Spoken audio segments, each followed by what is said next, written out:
સ્વાગત છે આપનું સત્તાનો મહાસંગ્રામ 2019 એટલે કે સંદેશની સંસદ sponsored by mass financial services limited, personal loan associate sponsor Shri Hari Masala and powered by Baba tanks and pipes. સંદેશની સંસદ આજે ભરાઈ છે નવસારી લોકસભા બેઠક ઉપર. નવસારી લોકસભા બેઠકની જો વાત કરીએ તો 2009 થી અસ્તિત્વમાં આવી.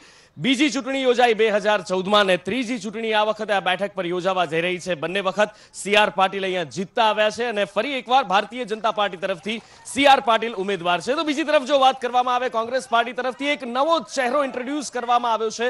ધર્મેશ પટેલને ઇન્ટ્રોડ્યુસ કરવામાં આવ્યા છે. પહેલી વાર કોઈ ચૂંટણી લડવા જઈ રહ્યા છે અને સીધા જ સંસદની ચૂંટણી તેઓ લડવા જઈ રહ્યા છે. 7 વિધાનસભા છે અહીંયા, 7 ઉપર ભારતીય જનતા પાર્ટી અહીંયા આગળ વિજેતા બની છે 2017ની અંદર. અને હવે શરૂ કરીએ નવસારીથી સંદેશની સંસદ અને સૌથી પહેલા આપને મળાવીએ આપણી સાથે જે અત્યારે આમંત્રિત મહેમાનો છે સ્ટેજ ઉપર. ભારતીય જનતા પાર્ટી તરફથી આપણી સાથે છે પ્રેમચંદભાઈ લાલવાણી કે જેઓ કારોબારી સભ્ય છે, સાથે જ ભૂરાભાઈ શાહ જિલ્લા મહામંત્રી છે. કોંગ્રેસ પાર્ટી તરફથી જે સભ્યો છે મહેમાનો છે એમનું આપને ઇન્ટ્રોડક્શન કરાવીએ તો દીપકભાઈ બારોટ માજી શહેર પ્રમુખ, સાથે જ રાજનભાઈ જોશી જિલ્લાના પ્રવક્તા આપણી સાથે જોડાયા છે. સૌથી પહેલા ભારતીય જનતા પાર્ટી પાસેથી શરૂઆત કરવા માંગીશું. અચ્છા, અમે સામાન્ય રીતે દરેક જગ્યાએ એવું પૂછતા હોઈએ છીએ કે ભાઈ કેમ ઉમેદવારને રિપીટ કર્યા, પણ મને લાગે છે કે સીઆર પાટીલ માટે કદાચ આ પ્રશ્ન પૂછવો અઘરું છે. શું કહેશો? 540માં અગર જો અમારા સંસદનું નામ હોય તો 1 થી 10 કામ કરવામાં એમનો પહેલો નંબર આવે છે. અને એના વિકાસના કામ પર જો હું વાત કરવા જાઉં તો 2009 પહેલાં કે 14 પહેલાં જ્યારે બી આ હતું તો નવસારીનો શહેર ઇન્ડિયાના નકશા પર હતો જ નહીં, ઓછું દેખાતો હતો. અને આ 2009 પછી જે સીઆર પાટીલ આવ્યો એમને ટ્રેનના માટે એના પ્લેનના માટે જે કંઈ સુરતમાં એમને રજૂઆત કરી છે એના લીધે નવસારીના સીટ પર એક આજે લોકો જાણીતા થયા હિન્દુસ્તાનના નકશામાં કે નવસારી શહેર પણ કોઈ છે. ઓકે, ધર્મેશભાઈને ઇન્ટ્રોડ્યુસ કરવામાં આવ્યા છે. કોઈ પણ ચૂંટણી પહેલા લડેલા નથી, તેવું સીધા જ સંસદની ટિકિટ આપવામાં આવી છે. કોઈ ખાસ કારણ કે પછી એમનું ફેમિલી બેકગ્રાઉન્ડ જવાબદાર? રાજકારણમાં સીઆર પાટીલ જ્યારે લડે ત્યારે એ પણ પહેલી ચૂંટણી લડેલા અને અહીંયા બહુ મોટી વસ્તી ધરાવતો કોળી સમાજ છે. ત્યારે બંને પક્ષના આગેવાનોએ કોળી લોકોએ એવું કીધેલું કે ભાઈ અમારી 3.5 લાખની વસ્તી છે અને અહીંનો પ્રોપર ઉમેદવાર હોવો જોઈએ, કોળી ઉમેદવાર હોવો જોઈએ. એ માંગણીને કોંગ્રેસે સ્વીકારી છે. ત્યારે ધર્મેશ પટેલ એમને ચોક્કસ ફાઇટ આપશે, જંગી બહુમતીથી વિજેતા બનશે, એમાં કોઈ બેમત નથી. ઓકે, બંને પક્ષો જીતના દાવા કરી રહ્યા છે. આપની પાસે આવવા માંગુ છું, સીઆર પાટીલ માટે જ્યારે સવાલ કરવો હોય ત્યારે એમનો કદની જો વાત કરવામાં આવે તો એવું કહેવામાં આવે છે કે સીઆર પાટીલના કદની સામે ક્યાંક સુરતના સાંસદ પણ ઢંકાઈ જતા હોય છે. શું કહો છો? સુરતના નહીં, સમગ્ર ભારતના બી સાંસદો એમની આગળ ઢંકાઈ જાય છે. એ સમગ્ર ભારતમાં મોદી સાહેબ પછી બીજા નંબરના સાંસદ એવા છે જે પ્રજાહિતના, પ્રજાની સુખાકારી માટે અને હંમેશા પ્રજાના એમના વિસ્તારના કામો કરવા માટે હંમેશા અગ્રેસર રહ્યા છે. એનું જો લિસ્ટ આપું તો 1 થી 10 નહીં, 1 થી 99 કામો એમને કર્યા છે. એમના ઓફિસમાં જે કોઈ પણ કાર્યકર જાય કે કોઈ પણ શુભેચ્છક જાય તો કોઈ દેશ ખાલી હાથે આવતો નથી. એમના કામમાં એમને સફળતા લઈને જ આવે છે. એના માટે પાર્ટીએ ફરીવાર રિપીટ કર્યા છે. એના માટે જ અમે આજે તમારે આ ડિબેટમાં બેઠા છે ત્યારે પહેલાં તો મારે આ નીરોભાઈને કહેવું છે કે આ ચોકીદારના ચોર છે ને એ બેને તમે નીચે ઉતારી દો, કારણ કે તમારા જ લોકો આ ચોકીદારના ઘરમાં ભરાય છે, એટલે અમારે ચોકીદારી કરવી જ પડે છે. ઓકે, આપની પાસે આવું છું આનો જવાબ લેવા, પણ એ પહેલા આપની પાસેથી ધર્મેશભાઈ વિશે જો વાત કરવામાં આવે, ઉમેદવારથી આપણે શરૂઆત કરી છે તો ધર્મેશભાઈની જો વાત કરવામાં આવે તો સંગઠનાત્મક કેવી રીતે રહેશે, કારણ કે જ્ઞાતિ આધારિત ટિકિટ આપવામાં આવી હોય એક એવી વાત સામે આવી. ધર્મેશ પટેલ આપની જાણ ખાતર સાઉથ ગુજરાતમાં વિજલપોર નગરપાલિકાના પૂર્વ પ્રમુખ છે. પહેલી વાત તો એ ચૂંટણી લડ્યા નથી, એ જે વાત હતી એનો હું છેદ ઉડાડું છું. હી નો વેરી વેલ, એ જાણે છે કે કઈ રીતે સંગઠનની અંદર પ્રવૃત્તિ કરવી. સંગઠનના માણસ રહ્યા છે. પૂર્વ મધ્યપ્રદેશની ચૂંટણીઓમાં હમણાં ત્યાંના જે એજ્યુકેશન મિનિસ્ટર છે શ્રી જીતુ પટવારી, એની સીટ ઉપરથી એ પોતે ત્યાં પ્રભારી હતા. હાઉ ટુ કન્ટેસ્ટ, કઈ રીતે લોકોની વચ્ચે જવું, કઈ રીતે આયોજન કરવું એમને સારી રીતે ખબર છે. યુથ કોંગ્રેસની અંદર પણ એક્ટિવ રહ્યા છે. એમના પિતા, એમના ભાઈઓ, અમે બધા સૌ સાથે છેલ્લા વર્ષોથી સંઘર્ષ કરીએ છીએ અને નિષ્કલંકિત ચહેરો છે. અમારો ઉમેદવાર બેંક ડૂબાડનાર માટે જવાબદાર નથી. અમારો ઉમેદવાર હુડકોનો આરોપી નથી. હુડકો હાઉસિંગ અર્બન ડેવલપમેન્ટ કંપનીએ અમારા ઉમેદવારની સામે કેસ નથી કરવો પડ્યો. એટલે ધર્મેશ પટેલ આવનારા દિવસોની અંદર લોકોનું સમર્થન મેળવશે. મહિલા મોંઘવારીને લીધે આ લોકસભામાં વિપક્ષની ભૂમિકા ભજવશે. એનો જવાબ 23મી મે મળી જશે. ઓકે, 23મી મે જવાબ મળી જશે એની વાત થઈ રહી છે. દરેકની પાસે આવું છું. મુદ્દાઓ ઘણા બધા છે અને સમય પણ હજી આપણી પાસે છે, પણ મુદ્દામાં જો વાત કરીએ તો આપણે જનરલી ચર્ચા કરતા હોઈએ છીએ મેનિફેસ્ટોની. મેનિફેસ્ટો વર્સિસ મેનિફેસ્ટો અત્યારે ચાલે છે અને ક્યાંક એકબીજા ઉપર મોટા મોટા આક્ષેપ પ્રતિ આક્ષેપ પણ થાય છે ભાજપ અને કોંગ્રેસના મેનિફેસ્ટોને લઈ. બંને પક્ષોના મેનિફેસ્ટોને જોઈએ તો કઈ રીતે આપ સરખાવશો? ભારતીય જનતા પાર્ટીનો જે મેનિફેસ્ટો છે એ આખું છે તો પબ્લિકને ધ્યાનમાં રાખીને બનાવવામાં આવેલો છે. જ્યારે કોંગ્રેસ પક્ષે ખાલી મતદાન કેવી રીતે મેળવો, 5 વર્ષે લોકો પાસે જવું, ઉપર હેલિકોપ્ટરમાંથી લોકોને ઉતારીને ટિકિટ આપી, એ રીતનો એક એ બનાવેલું છે. 72,000 રૂપિયા લોકોને આપવાના, ક્યાંથી લાવવાના? મને બતાવો, તમે એનો હિસાબ તો બતાવો કે 72,000 રૂપિયા અમે ખેડૂતને આપવાના છે. મૂળ ખાવાના ફાફાના પછી 72,000 આપવા નીકળેલા છે, ક્યાંથી આપવાના? એટલે આ ખોટું છે, તદ્દન ખોટું છે. આ ભારતીય જનતા પાર્ટીએ જે આપ્યું છે તે વિકાસને રાખીને ધ્યાનમાં તે બનાવવામાં આવ્યું. ઓકે, આપ શું કહેવા માંગો છો? શું જવાબ? ઓકે, આપ જવાબ વાળવા માંગો છો, શું કહેવા માંગો છો? જી, પહેલા તો સન્માનીય પ્રેમચંદભાઈએ કીધું ને ખાવાના ફાંફા છે, એમના રાજમાં જ ખાવાના ફાંફા છે, એ એડમિટ કરે છે. નંબર 2, 72,000 રૂપિયા ન્યાય ન્યૂનતમ આય યોજના. તમે અભિજીત બેનર્જીને વાંચો, ડોક્ટર રઘુરામ રાજનના આર્ટિકલ વાંચો, ગુજરાતીમાં બી ઉપલબ્ધ છે. કઈ રીતે 72,000 રૂપિયા બિલો પોવર્ટી લાઈન. 1947 ની અંદર આ દેશની અંદર 70% ગરીબી હતી, હમણાં 20% છે. એ 20% ગરીબ પરિવારોને વર્ષે 72,000 રૂપિયાનું એક સુરક્ષા કવચ આપવામાં આવશે, જેનાથી એમ્પાવર થાય. કઈ રીતે? Wealth tax. આ દેશની અંદર વેલ્થ ટેક્સ લઈ શકાય એમ છે. 136 કરોડમાંથી 7 કરોડ, માત્ર 7 કરોડ લોકો ઇન્ક્લુડિંગ કોર્પોરેટ ટેક્સ ચૂકવે છે. એ કોર્પોરેટની અંદર કોર્પોરેટ કંપનીઓ પાસે અમે વેલ્થ ટેક્સ લઈને ડોક્ટર રઘુરામ રાજને કહ્યું છે આ ઇમ્પ્લિમેન્ટ થઈ શકે એમ છે. મનરેગા વખતે પણ આ જ બરાડા પાડતા હતા અને અમે સક્સેસ ગયા. ન્યાય પણ એ રીતે જ સક્સેસ જશે અને અમે અસમાનતાની ખાઈ ઓછું કરવાનું કામ કરીને બતાવીશું. ઓકે, અસમાનતાની ખાઈ આવું છું સાહેબ આપની પાસે, પણ જનતામાં પણ ઘણા બધા લોકો કંઈક કહેવા માંગે છે. સાહેબ છે હાથ ઊંચા કરી કરીને કંઈક બોલી રહ્યા છે, શું કહેવા માંગો છો? ભાજપ વિકાસની કામ ધંધો કરાવવાની યોજના લાવે છે, પબ્લિકને સ્વાવલંબન કરાવે છે. જ્યારે આ ડોલ ઇકોનોમી ભીખમાં આળસુ બનાવશે, ઘરે દારૂ પીને પડી રહો, અમે તમને 72,000 આપશું. ઓકે, આ બાજુ કોણ જવાબ આપવા માંગશે? કોંગ્રેસમાં આવવા માંગુ છું. કોણ જવાબ આપવા માંગશે? જી, શું કે આ બેનર નીચે રાખી દો, આપણે પહેલા એમને વાત કરીએ. જી ભાઈ, જે વિકાસની વાતો કરે કે રોજગારી અને જે નષ્ટ કરવાનું જે કામ કર્યું છે ભારતીય જનતા પાર્ટીએ કર્યું છે. આ સાંસદ જે અત્યારે છે એમણે અહીંની 5 બેંકો ઉઠાડી છે અને એની અંદર હજારો લોકો, હજારો સભાસદોને આ લોહીના આંસુએ રડાવ્યા છે. એ આ સાંસદ છે. અને જે આ દેશની અંદર સૌથી મોટા કૌભાંડી નીરવ મોદી, એ આ સંસદીય મત વિસ્તારની અંદર જે સચિન વિસ્તાર છે ત્યાં એમની ફેક્ટરીઓ છે.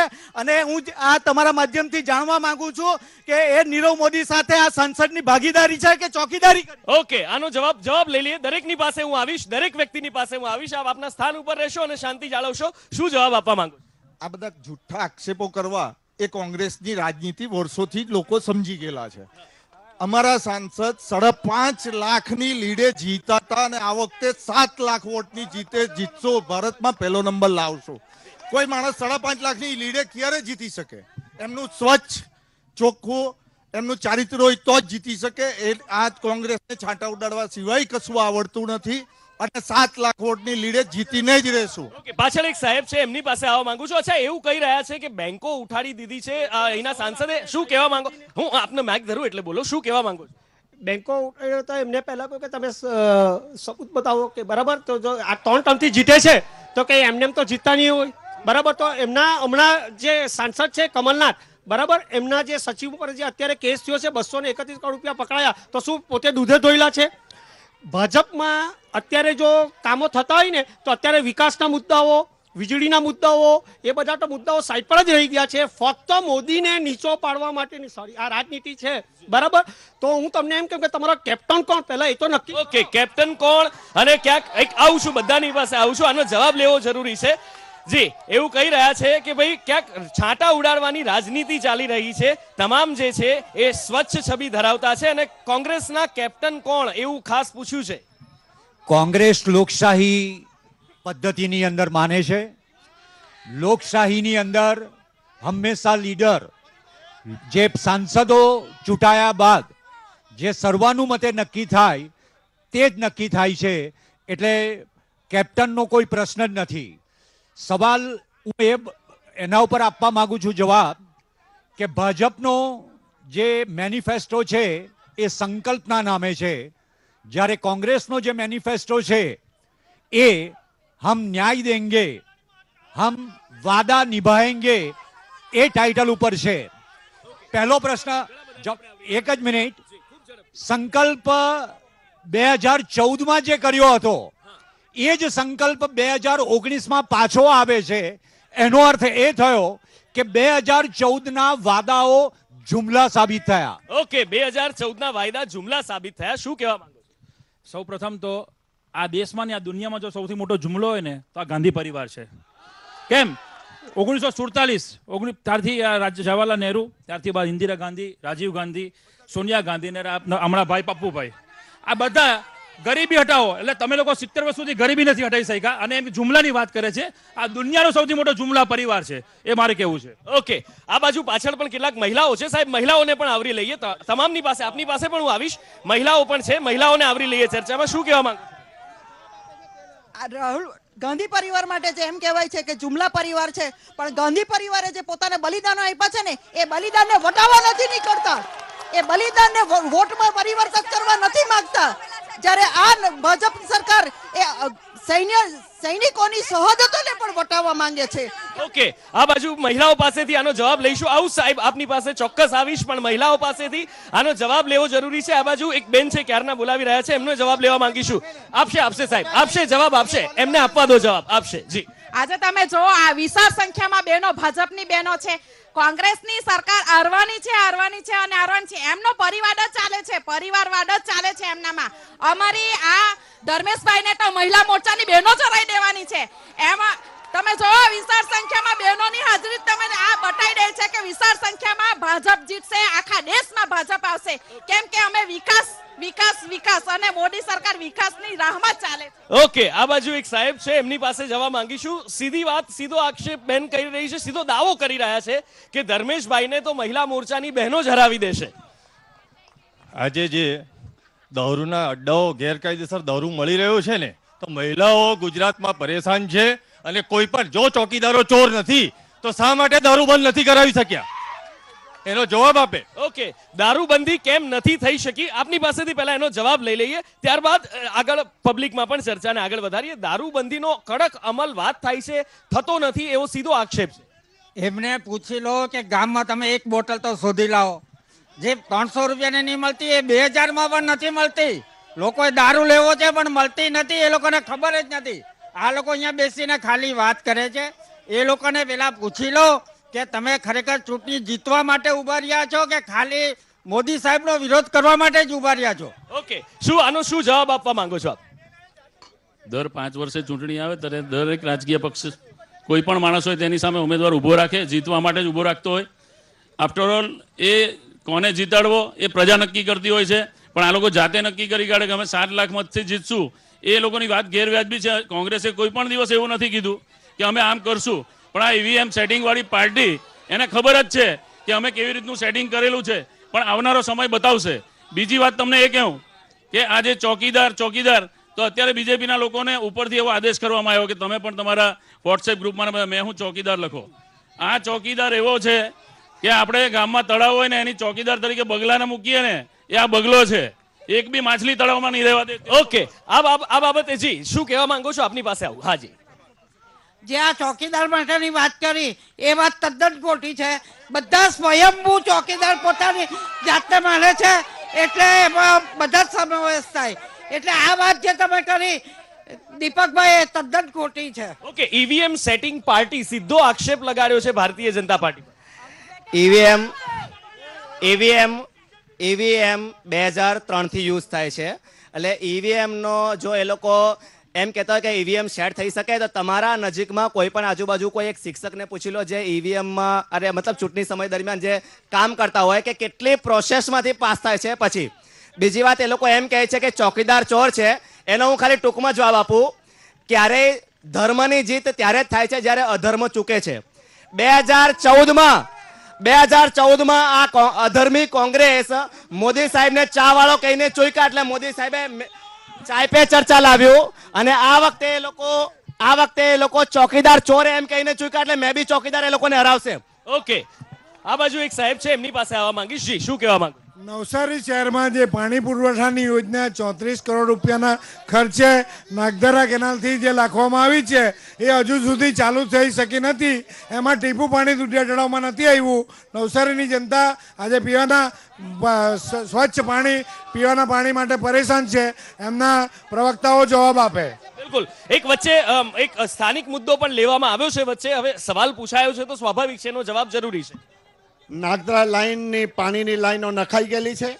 વચ્ચે 2 લાઈનો અમને નડતી હતી કેમ કે ઇન્ટરનેશનલ હાઈવે નંબર 8 ક્રોસ કરવાના હતા, એટલે અમારે દિલ્હીથી પરમિશન લેવા પડી. બીજી પરમિશન અમારી રેલવેમાં જે રેલવે ક્રોસ કરવાની વિજલપુર તરફ તેની પણ પરમિશન આવી. પાઇપલાઇન નખાઈ ગયેલી છે 16 કિલોમીટરની, પણ 3 થી 4 જગ્યાએ લીકેજ છે.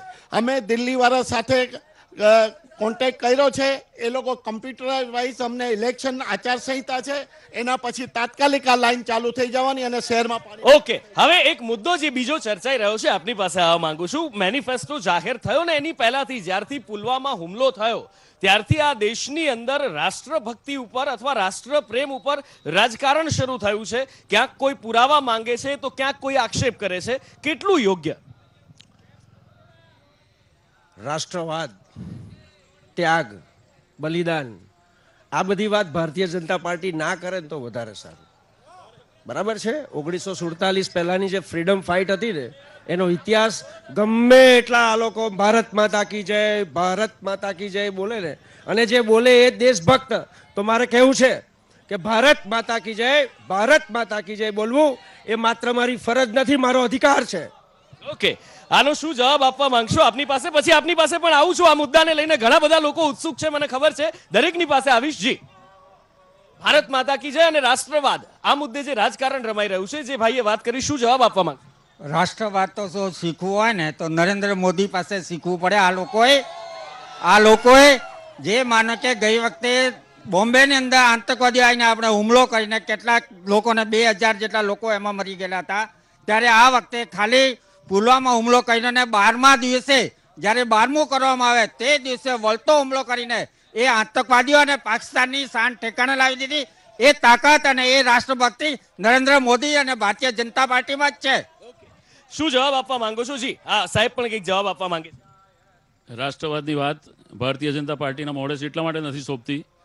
આ દેશના ગાંધી પરિવારના લોકોએ અને કોંગ્રેસના લીડરોએ પોતે આ દેશની એકતા અને અખંડિતતા બચાવવા માટે બલિદાનો આપેલા છે. અને આ ગોડસેના વારસદારો અમને એમ શીખવાડે કે રાષ્ટ્રવાદ કોને કહેવાય. આ દેશમાં 60-65 વર્ષ સુધી ઘણા બધા યુદ્ધ થયા. ચીન, પાકિસ્તાન અને બાંગ્લાદેશને પરાસ્ત કરીને ઇન્દિરા ગાંધીએ આ દેશને એકતા અને અખંડિતતા બક્ષી છે. નરેન્દ્ર મોદી તો કાલે પેદા થયા. નરેન્દ્ર મોદીને 5 વર્ષ થયા. એમણે ગુજરાતમાં 23 વર્ષના શાસનમાં બી કોમ્યુનલ રાઇટ્સ કરાવીને, ગોધરાકાંડ કરાવીને, હિન્દુ મુસ્લિમ કરાવીને સત્તા મેળવી છે. એ માણસના મોઢે રાષ્ટ્રવાદ. ઓકે, સીધો આક્ષેપ કરવામાં આવ્યો છે. કોણ જવાબ આપવા માંગશે? એક બેન જવાબ આપવા માંગે છે. આ બાબતનો શું કહેવા માંગો? ગોધરાકાંડની વાત કરે છે તો ગોધરાકાંડમાં જ્યારે ટ્રેન હત્યા જે લોબીને આખી જે સળગાવવામાં આવી હતી, ત્યારબાદ આખા ગુજરાતમાં જે તોફાનો થયા, જે કરફ્યુ થયા, એક મહિના સુધી જે લોકો કરફ્યુમાં જે વેદના વેઠી છે, એ પછી જ્યારે મોદી સરકાર શાસનમાં આવ્યા ત્યારથી લઈને અત્યાર સુધી ક્યાં એક પણ જગ્યાએ કઈ કાંકરી ચાળો થયો છે, કોઈ તોફાન થયું છે? ત્યાર પછીના બાળકોને પૂછો કે કરફ્યુ શું છે. એટલે આ છે વિકાસની વાતો, આ છે સુરક્ષાની વાતો, અને એ મોદી સાહેબના નેતૃત્વવાળી સરકાર જ કરશે. ઓકે, રાષ્ટ્રવાદનો મુદ્દો ખાસ તો આપણે ચર્ચાઈ રહ્યો હતો, એ મુદ્દે વાત કરવી છે. શું કહેવા માંગો છો? રાષ્ટ્રવાદનું ભાજપમાં જેટલું બધાના દેશહિત જાગૃતિ થઈ છે એટલી કોંગ્રેસમાં કોઈ દિવસ નથી થઈ. રાષ્ટ્રહિત માટે જ જાણે મોદીજી જીવે છે એમ કહીએ તો એ પોતાના માટે કશું ને એમને આવેલી ભેટો પણ એ કન્યા કેળવણી માટે આપી દે છે. એને આ લોકો ચોકીદાર ચોર કહેતા એમને શરમ નથી આવતી. પોતાના અંતરાત્મા પર હાથ મૂકીને કહો કે આ વ્યક્તિ પોતાના દેશ માટે જ જીવે છે એને તમે ચોકીદાર ચોર તરીકે કેવી રીતે મૂકો? ઓકે, આ બાજુ કોંગ્રેસમાંથી પણ એનો જવાબ લેવા માંગીશું. ઘણા બધા લોકો પાછળ પણ છે. સાહેબ, આપને વારો લઈ લીધો, પછી જો સમય રહેશે તો ફરી આપણે રિપીટ કરીશું, પણ ઘણા બધા લોકો છે, તમામને આવરી લઈએ છીએ. નમસ્કાર. આ જે છે તે નરેન્દ્રભાઈ 2014ની ચૂંટણી ચાયવાલા તરીકે લડ્યા, હવે ચોકીદાર થઈને આવ્યા. આ 5 વર્ષમાં જે માણસ ધંધો બદલી કાઢે ને ભાઈ, એના પર આખો દેશ માટે પાછો સોંપવાનો બહુ તકલીફવાળું કામ છે. બીજી વાત કે આપણે આપણી દીકરીનું ઘર જોઈએ ને તો ખાનદાન ને પરિવાર શોધીએ, તો આ નહેરુ પરિવાર જેવું પરિવાર આ દેશને ચલાવવા માટે કોઈ દિવસ મળવાનું નથી. અને રાહુલજી માટે જ આમણે ઓકે, ગાંધી પરિવાર જેવો પરિવાર આ દેશને. સાહેબ, આપનું સ્થાન ગ્રહણ કરશો. સ્થાન ગ્રહણ કરશો, પહેલા આપનું સ્થાન ગ્રહણ કરશો. આપણે શિસ્તમાં ચર્ચા કરીશું. શું કહેવા માંગો છો? ગાંધી પરિવાર જેવું તો આ અત્યારે કોઈ થઈ જ ન શકે. જવાહરલાલ નહેરુના વખતમાં જીપ કૌભાંડ, ત્યાર પછી ઇન્દિરા ગાંધીના વખતમાં, રાજીવ ગાંધીના વખતમાં બોફોર્સ કૌભાંડ, અને ત્યાર પછી ઓગસ્ટ હેલિકોપ્ટર કૌભાંડ. એટલે કોંગ્રેસ પાર્ટીના જે ગાંધી પરિવાર શાસનમાં જે ભ્રષ્ટાચાર કરી શકે એવો ઊંચો ભ્રષ્ટાચાર તો ભાજપ કોઈ દિવસ કરી જ ન શકે. એટલે એ કાર્યક્રમ તો એને છે જ. બીજું રહી રાષ્ટ્રવાદની વાત, તો રાષ્ટ્રવાદ ભારતીય જનતા પાર્ટીએ આજે શ્યામાપ્રસાદ મુખર્જીથી લઈને અત્યાર સુધી બલિદાન આપતા આવ્યા છે. અને જ્યારે આ જે એમના નેતાઓ કે જે અસદ મજૂરને અસદ મજૂરજી કહીને સંબોધતા હોય એટલે એને એ થઈ જાય. અને બીજી વસ્તુ, રાષ્ટ્રવાદ એને નથી શોભતો. આજે મુસ્લિમ લીગની સાથે રહીને અમેઠીમાં હારવાની બીકે એ ત્યાં વાયનાડમાંથી જે મુસ્લિમ લીગ સાથે સંશોધન. ઓકે, શું કહેવા માંગો છો? જી હા, એમને જે રાફેલનો ઉલ્લેખ ટાળવાનું ઈરાદાપૂર્વક રાફેલ નથી યાદ કર્યું વડીલે. રાફેલમાં સુપ્રીમ કોર્ટે અત્યારે બેકફૂટ પર ભાજપને ઢકેલી દીધું છે. કોઈ ક્લીન ચીટ નથી મળી. અને જેણે અનિલ અંબાણીએ કાગળનું વિમાન બી નથી બનાવ્યું, એને કોન્ટ્રાક્ટ શા માટે? ઓકે, સીધો સવાલ રાફેલ ઉપર પૂછવામાં આવ્યો છે. કોણ જવાબ આપવા માંગશે? આપણે છે ને એમના 3 સવાલના જવાબ આપવા છે. પહેલો, જે રાષ્ટ્રવાદની વાત કરે અને ખૂબ ટૂંકમાં બલિદાનની જે વાત કરે છે ને, ઇન્દિરા ગાંધીએ આતંકવાદને સપોર્ટ કરેલો એટલા માટેની હત્યા કરવામાં આવેલી હતી. કોઈ દેશ માટે બલિદાન નથી. રાજીવ ગાંધીએ શ્રીલંકામાં લશ્કર મોકલ્યું અને તમિલ આતંકવાદ આ દેશમાં ઘુસાડ્યો, એનું પરિણામ એ હતું. કોઈ દેશ માટેનું બલિદાન નથી. હવે રાફેલ ઉપર વાત કરીએ. આ લોકો ચોર એટલે એ લોકોને બધી ડીલમાં ચોરી દેખાય. હકીકત આ છે કે કમળો હોય અને પીળું દેખાય. વ્યવસાયી એ લોકો છે. રાફેલ ઉપર સુપ્રીમ કોર્ટે ચુકાદો આપ્યો જ હતો ને પાછી સુનાવણી થશે, તેમાં પણ કશો જ ખોટું થયું જ નથી. ખોટા આક્ષેપો કરવા છે, કોઈ મુદ્દા નથી. એ લોકોના મેનિફેસ્ટો દેશદ્રોહી મેનિફેસ્ટો છે. ઓકે, ઘણી બધી વાત થઈ. આગળ પણ ઘણી બધી વાત કરીશું. મેનિફેસ્ટો ઉપર પણ આવીશું, રાષ્ટ્રપ્રેમ, એ બધા જ મુદ્દા ઉપર આવીશું. પણ ખેડૂત સમાજમાંથી પણ કેટલાક લોકો અહીંયા આવેલા છે, એમની સાથે વાત કરવા માંગીશું. શું કહેવા માંગો છો આપ? ખરેખર તો અહીંયા જ્યારે આ ત્રીજી વખત જ્યારે આ ઉમેદવારની પસંદગી થતી હોય તો એ બી કંઈક એમના પક્ષને કંઈક ધ્યાનમાં આવ્યું હોય તો ફરી પાછા રિપીટ કરે ત્રીજી વાર. એટલે ખેડૂત વતી જ્યારે અમે કંઈક એમને મળવા જઈએ કે એ પોઝિટિવ છે, ખોટું બોલવાની જરૂર નથી. પરંતુ જે કંઈક હજી બી ખેડૂતોના પ્રશ્નો, ખેડૂતનો કયા પ્રશ્નો અને શું પ્રશ્નો? ખેડૂતને સાહેબ એ બોલે છે, આપ પ્લીઝ શાંતિ જાળવશો, એમને બોલવા દેશો. Thank you. ખેડૂતના પ્રશ્નમાં એવું છે કે થોડોક